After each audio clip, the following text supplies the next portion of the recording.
伊萨在香港出生，10多年后来加拿大读中学，在电视台当主播，然后参选。尽管挺着大肚子，却丝毫没有影响她胜出。生了2胎后，她成功连任，而且得票率超过80%。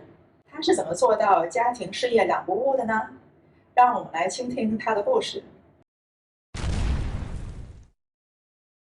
My dad studied here and went back to Hong Kong. So yeah, I was born Canadian basically. Yeah, well, I already got the citizenship because of my dad. Yes, yeah. So my whole family is yeah. I came to Canada in 2000 for studies. I was continuing my high school education. So I just came by myself because my whole family was still in Hong Kong. I came first also in Markham because I got my some of my relatives here living in Markham. So the first year of after I came and I just lived in their house. So they were very kind enough to host me for that year. So I was able to complete my studies and then yeah I was there for my last year of high school. So after I came and then just gradually my younger brother and my mom also came as well. I went to University of Toronto to continue my education. So yeah, it was to me it was a totally different experience in terms of like the learning environment.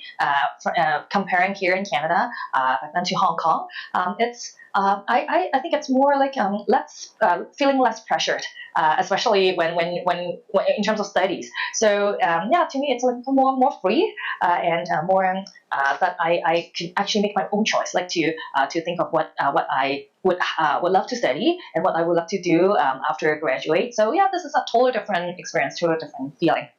And what did you study? Oh, I at university I study political science and history, so double major. And I honestly I didn't know a lot about politics. It was just that back in the old days, I didn't have a chance to experience what it was like other than like reading news, right?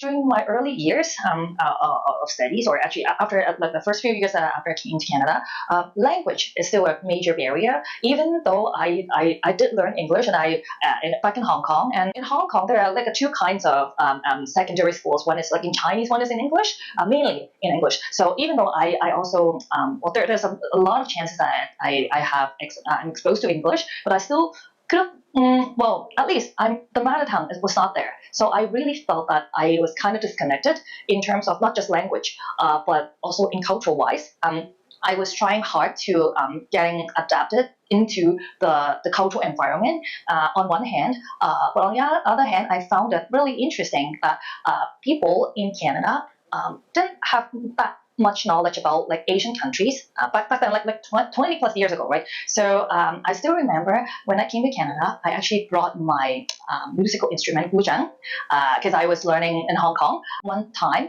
I was performing at the Christmas gala at my school. So people were actually was surprised what I was playing and what that instrument was. You mean in Markham? In my high school. Yes, yes. So that was a very interesting and it was fun, like performing in front of all other like all different like race, all different people, different kinds of people. They actually they had no idea what that instrument is, what Chinese instrument is about, and basically they never heard of the sound.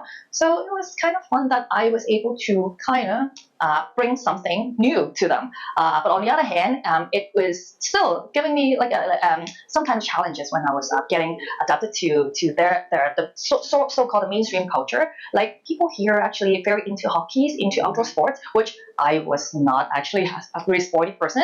Overall, it was a great experience studying and living in Canada. Yeah, so.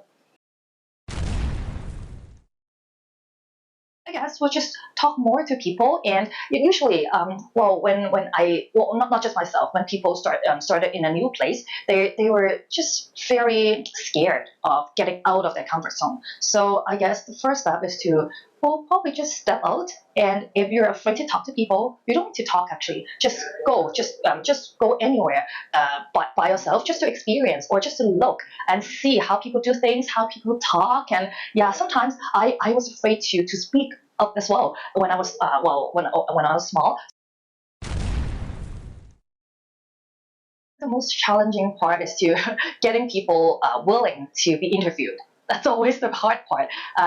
So yeah, in my days of being a journalist, I used to do a lot of like media scrums or any other like interviews, like interviewing like strangers or like with the general public. So one of the things is that it's kind of hard to like in weather like this, right? Kind of hard to bring your mic out and ask people to stop by, listen to you, and talk to you on the mic. So, and it really also depends on what issue is that, right? So if it's an easy one, like, oh, Christmas shopping. So I think people are a lot more easygoing. Like they would be more willing to talk to you. But if it's more like a more political thing or more heavy topic, yeah, people obviously, they won't stop by and they won't be, oh, they're like, okay, I'm good, I'm okay. So yeah, so this is one of the most challenging times, but also very, very fun times. Yeah, when people were able or when people were okay to be interviewed by you. So you definitely was very happy.